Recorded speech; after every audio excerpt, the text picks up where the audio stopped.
Sige, kumakain pa ito. Wait lang po tayo sa mga 5 minutes pa para tapos na. Start na po tayo 5 minutes. Thank you.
Magiging lang kami sa baba.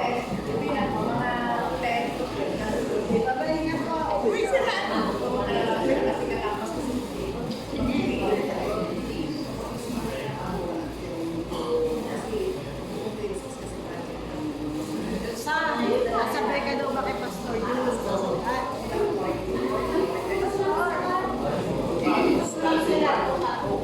Hindi pala, hindi ka papunta daw sila. Ha?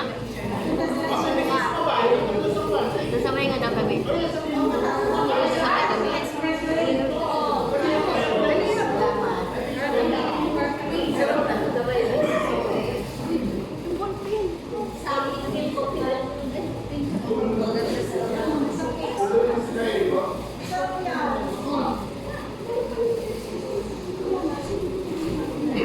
Hello, good morning to church. Sige, mag-start na po tayo.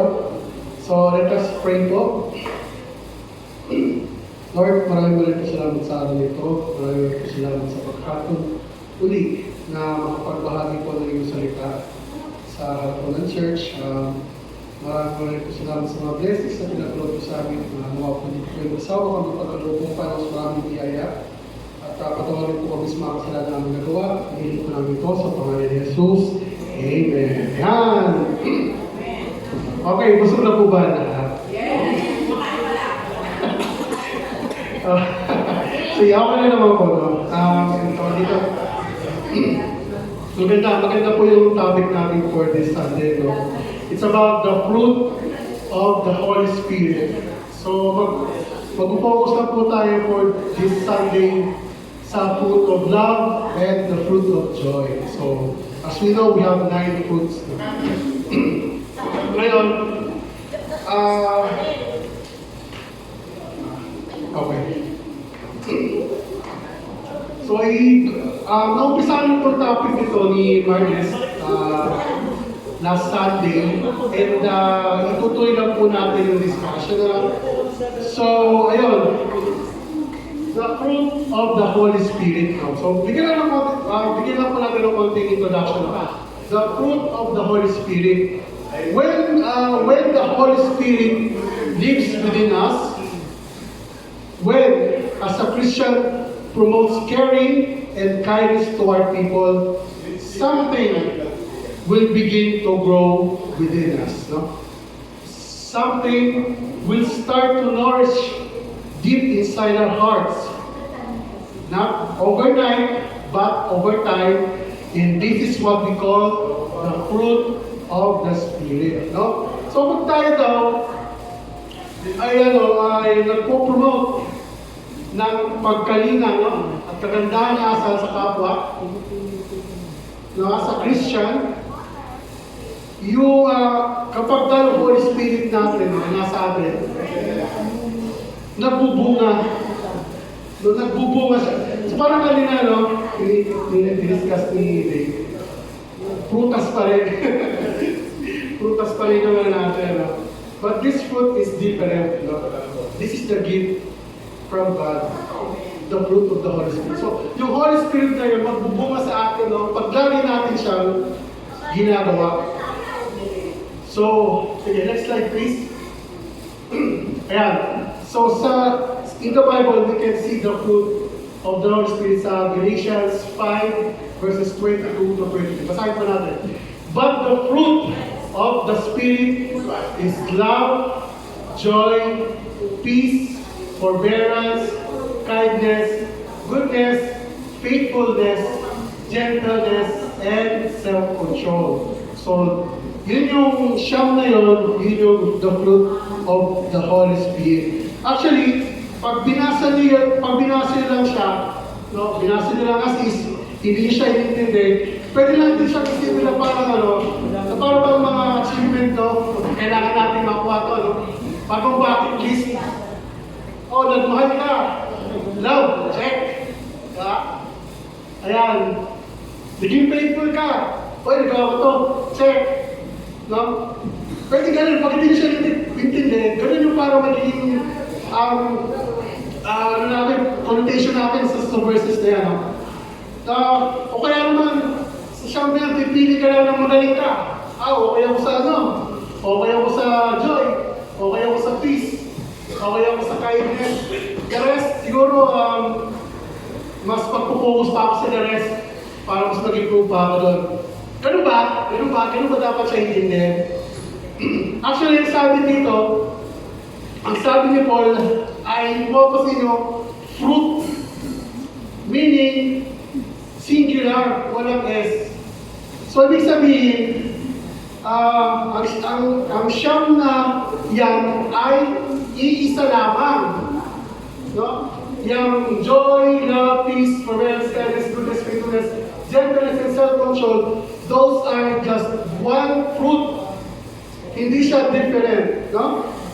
Para ba silang isang prutas na meron siyam na flavor? Imagine yun. Isang prutas na meron siyam na flavor. Ako meron ko dalawa lang juice pa yun. Tayo. Well, ano prutas na yun, no? But still, meron siyam na isang prutas but different flavor. O kaya naman, isang piling, pero siyam na saging. Nasa isa lang siya, no? Ayan, it is like one tree producing one kind of evidence that shows in 9 different ways, all at the same time. So meaning, hindi tayo dapat namimili dyan. Hindi tayo dapat mag-focus sa isa o dalawa o tatlo lang. Dapat lahat ng yan ay isinasabuhay natin at isi-share natin sa lahat po. No? At since the fruit is singular, hindi tayo pwedeng mamili. They grow from the same root, no? And when the Spirit is genuinely at work, all of these 9 are being shaped together. No? So in short, kailangan lahat yan. Hindi tayo pwedeng mamili ng isa. Okay? So, next slide please.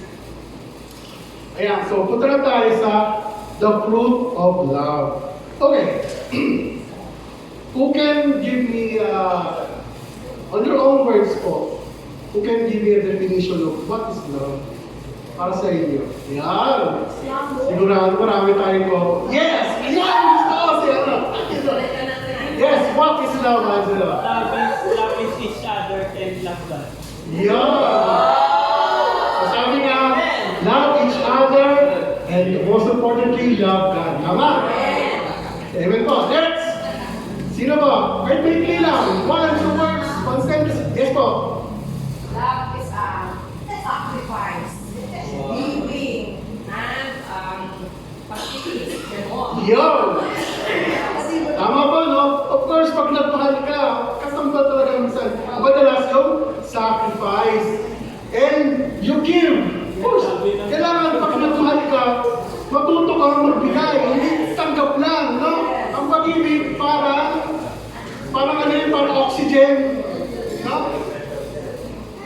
Parang oxygen siya. Kailangan, pag inhale ka, dapat pag-exhale ka. Kasi pag puro inhale, ano mangyari? Try natin, gusto nyo? Diba? Pag puro inhale ka lang, masusuffocate ka.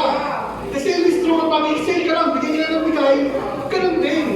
It should be both ways, no? Give and take. Alright? Yan. Diba, Dave? Ayan, sige, sino pa makapagbigay ng definition of love? Isa pa. Bago ka nagkatuloy. Sige po, teacher. Pinulang dito sa akin noon, sabi nila, love is not a feeling, but love is a choice. Yes. Tama po. Love is not a feeling, but a choice. Ayan. So, sige po, punta po tayo mamaya sa choice. No? So ngayon, what is love? Love is helping someone in need. Love is forgiving others. Love is showing kindness to family, friends, loved one, as well as what? Enemies. Now, we have to love also our enemies. Ayan. Ayan. Love in the Bible is more than a feeling. It is a matter of choice. Galing, no? Sakto-sakto po yung sinabi ni teacher. And of course, yes, you can choose who to love, no? But Jesus wants us to love Him first. Kailangan mahalin muna natin si Lord. Kailangan mahalin muna natin si Jesus, no? To love Him first and foremost. Then, we ought to love other people. No? First, love God. And then second, love one another. Right? So, next slide, please. Ayan. Ang ano po kasi dito, magaling po tayo magmahal. Kung ang mamahalin natin, mahal talaga natin. Sabihin, like, loved ones, family members, classmates, pwede, co-workers, pwede rin, no? Madali silang mahalin. Ang mahirap po dito, kapag kailangan natin mahalin yung mga kaaway natin, yung mga difficult persons na kinakaaway. Doon tayo nagkakaproblema, di ba? Kayo ba? Kaalitan nyo sa school. Di ba? Sabi nila, mahalin niyo yung kaaway nyo. Lagi kayong lagi kayong nasaktan. Paano nyo mamahalin yung tao niyan, di ba? Ang hirap. Yes po. Tama po. Ang hirap, di ba? Sa trabaho. Ayan, hindi kayo mawala ng kaalitan sa trabaho. Sino may walang kaalitan sa trabaho dito? Talaga naman. Lahat tayo meron kaalitan sa trabaho. But then again, sabi ni Lord, mahalin natin ang kaaway natin. So we have to love pa din yung trabaho namin kagalit natin. Ang hirap naman talaga.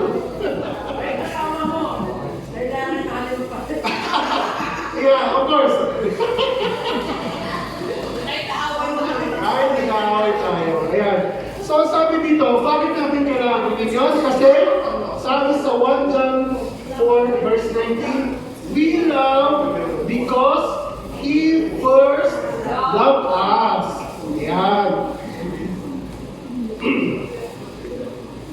No? So, dapat talaga, kasi si Lord nga no? Si the truth of the matter is that God has loved us despite of our failures, despite of our sins, no? Despite of our imperfections. Mahal pa rin tayo ni Lord. No? Hindi nagbago ang kanyang pagmamahal sa atin.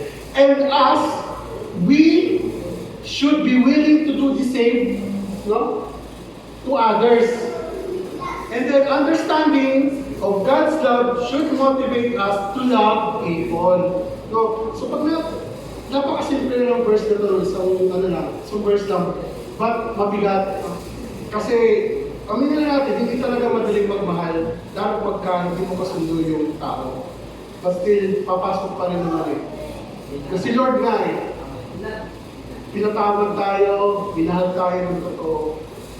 Paano pa naman yung tao? Dapat ganun din tayo magmahal, katulad ng pagmamahal na sabi ni Lord. Ha?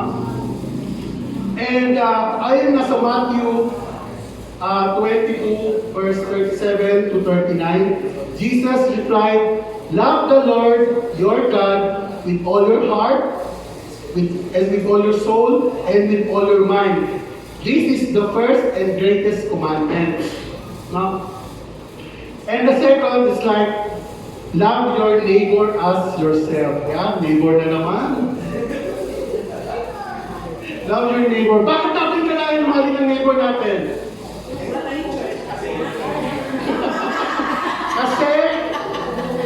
Kasi po may spaghetti at lumpia. Gila lang. Of course, syempre, ang unang pwedeng tumulong sa atin in case of mercy, of course, ang ating kapitbahay. And kailangan talaga natin magkakapwa-tao. Lalo-lalo na sa mga taong nakapaligid sa atin. Isa po yun yung mga kapitbahay natin. No? Ayan. So, what is love? Love is you have to love God first and then love everyone else. Oh. So, yun yung the fruit of love. Next slide, please. Ayan. Next, the fruit of joy. So, sabi dito, what is joy? Ito ba yung nabula? Ba yung panlinis ng plato? Basahin ko muna. Joy is a deep happiness that comes from trusting God. And it is different from temporary happiness because it remains even during difficult times. No? So the actual question is, what is the difference between happiness and joy? Ayan, mag-roll ko ulit ako. Yes, po. Kailangan niyo po ng mic? Mic po.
is more of temporary. Ano?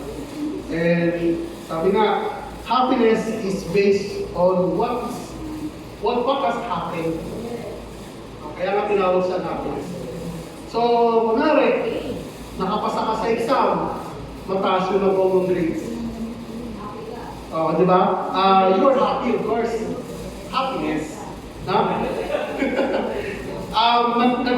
May business ka. Nag-boom yung business mo. Madami kang customers. Ang laki ng kinita mo. You are happy? Happiness. Ayan. Ayan, ito pa isa. Sinigot ka ng long time crush mo nung nililigawan. Of course. You are happy. Sobrang saya nun. Happiness. Ayan. So, ganun lang. Ang happiness is more of a temporary. No? Kung ano yung nangyayari ngayon, of course, kabaliktaran. Kapag hindi nangyari yung gusto mong mangyari, you are unhappy. So, yun yung happiness. But, on the other hand, no, joy is much deeper. No? Siguro sa example dito, yung base na lang sa experience ko, no? Isang may example ko po dito, yung nagkaroon kami ng bago baby ni Angel. Of course, we are happy kasi we have a new bundle of joy. Merong magpapasaya sa amin, magdagdag na magpapasaya sa pamilya namin. Of course, we are happy na ma-receive namin yung blessing ngayon. That is happiness. Ngayon, of course, yung baby yun, hindi naman ganito lang, papalakihin siya, no? Andun yung magsasacrifice ka sa tulog kasi pag nagpapadede, iiyak, sa madaling araw madalas gising ang bata, no? Ngayon, kapag umiyak si Rex, magigising si Dalia, yung pangalawa ko, iiyak na din! Lalo nung first week namin, medyo struggle talaga kasi ganun na nangyari. So nag-adjust kami, ginagawa namin, pinapagod namin yung uso si Dalia. Pag natulog sa 7-8, tuloy-tuloy. Kahit maingay, hindi siya magigising. Nag-work naman. No? Hanggang sa, syempre, palalakihin mo na, pag nag-aral na, ayan na. Ito na yung punto na hatid sundo stage. No? Ito, mahirap. Sobrang sacrifice. Ano ako kasi ako yung nag-ahatid sundo kiray. Sobrang sacrifice talaga nila kasi gigising ka ng, inanetin mo siya, niliguan, pakakainin, bibihisan, ihatid sa school. Pagkatapos, ikaw naman, pagka nakauwi na, yan, siyempre gagawa ka ng magawa ng bahay. Pagkatapos, kailangan eksakto, no? Kasi pag na-late ka, ang dami ng magulang. May pag-rescue ka sa madaling salita. Kasi si Ray, kasi nag-aaral ko siya sa public. Kasi mas gusto ko mag-aaral sa public. Bukod sa mura na, walang vision fee. Nandun talaga yung experience na hindi na maranasan sa private. Ang totoong buhay doon. Isa ako, pinalaki din po ako sa public school. Actually, nung elementary na Catholic school ako, and then medyo nagmahal na nga yung tuition fee that time. Tagal na, 1990s pa yun. Pero nilipat na ako sa public. Doon ko naranasan, pag-compare ba yung dalawa? Malaking difference. So yun nga, ang ibig ko sabihin dito, although we are sacrificing, although we are, nahihirapan tayo, no? We are still joyful. Kasi alam natin yung anak natin, naalagaan natin ng maayos, natuturuan ng tamang asal, nababantayan, no? Yun yung parang joy na nararanasan natin bilang magulang, no? Na yung anak mo, nasusubaybayan mo lumaki, hanggang sa makatayo na siya sa sarili ng mga paa. That is joy.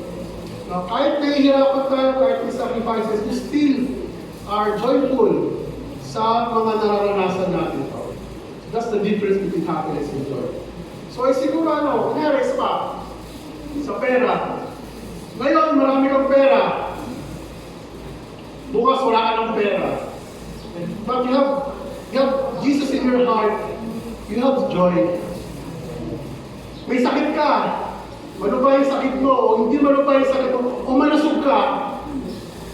You have Jesus in your heart, you still have joy. So, in other words, kahit na nasa baba tayo o nasa taas, walang diferensya. if you have Jesus in your hearts, you will still have the fruit of joy. No? And the Holy Spirit inside our heart teaches us to be joyful even in times of suffering and crisis, because we know and we believe that God is always there for us. Ayan, amen po. No? Ayan, actually, may lang talaga yung ano, kasi inaapi-api lang talaga ni Marlis yung topic. So, ang ganda na lang po yung natin. And bago po tayo siguro matapos, I would like to share to you a song. Ito yung song na tawag dito, very malapit talaga sa puso ko, no? Ito yung kanta na nagpapaalala sa akin kung gaano tayo kamahal, no? Ni Lord, na kahit tao lang tayo, makasalanan, at hindi perfecto, ramdam pa rin natin ang pagmamahal ng Diyos sa atin. At marapat lang na ipabatid at ipagkalat natin ito sa buong mundo. Sige po. So nakakaalam po ng song, pwede rin po kayong sumabay.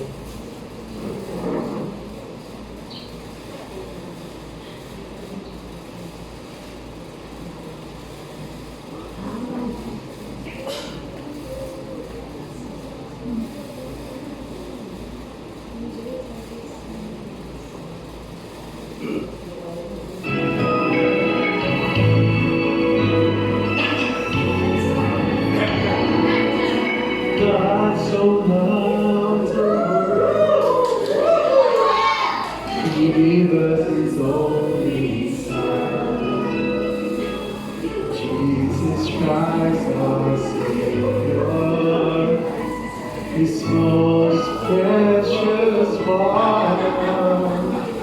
He has sent us measures of love, and sends those who hear to bring the message to everyone in a voice loud and clear. Let us tell the world of His love, the greatest love the world has known. Search the world for those who have gone astray and lead them home. In the world's darkest corners, with His light from above, what can we stand every line and wrong and tell the world of His love? Yeah. And let us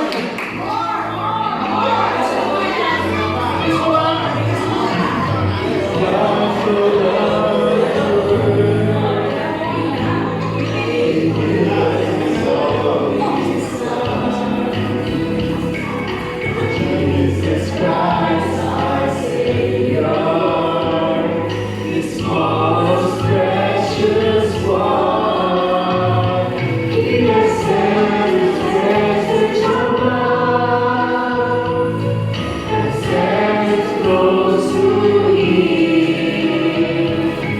to bring the message to everyone in the voice loud and clear. Let's tell the world of His love, the greatest love the world has known.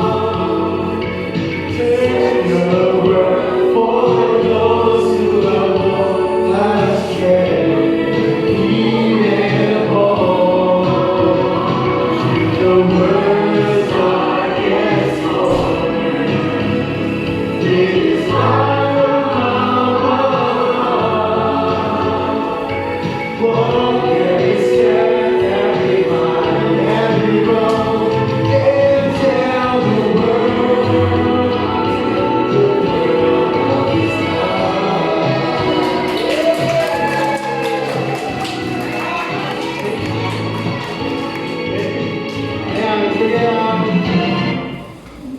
Di ba?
Ayan. Sorry, nag-concert pa tuloy, no? Kala ko Sunday school concert pa. Anyway, malapit kasi sa puso ko kung kanta to. Kasi this was, kung ako nakakamali ito yung parang song nung World Youth Day noong 1995. So I was just 7 years old. And pinapalabas sa TV to, si Pope John Paul II kumisip ng Philippines para mga kapataan, ba bakit doon sila. So I was moved by that event. Kung medyo matanda-tanda siguro ako, baka pumunta rin ako doon. Kasi, ayun nga, World Youth Day. Anyway, so let us pray na po. Lord, maraming po salamat sa araw na ito. Maraming po salamat sa mga aral na natutunan namin ngayon. Lagi na po sana ipapaalala sa amin na mahalin namin ang aming kapwa katulad ng pagmamahal niyo sa amin at manatiling may kaligayahan sa mga puso namin. Ano pa man ang nararanasan namin sa buhay dahil alam namin na andyan po kayo parati para sa amin. Patawanan niyo po kami sa mga pagkukulang namin at lahat ng po ito ay dinadalangin namin sa pangalan ni Jesus. Amen. Thank you.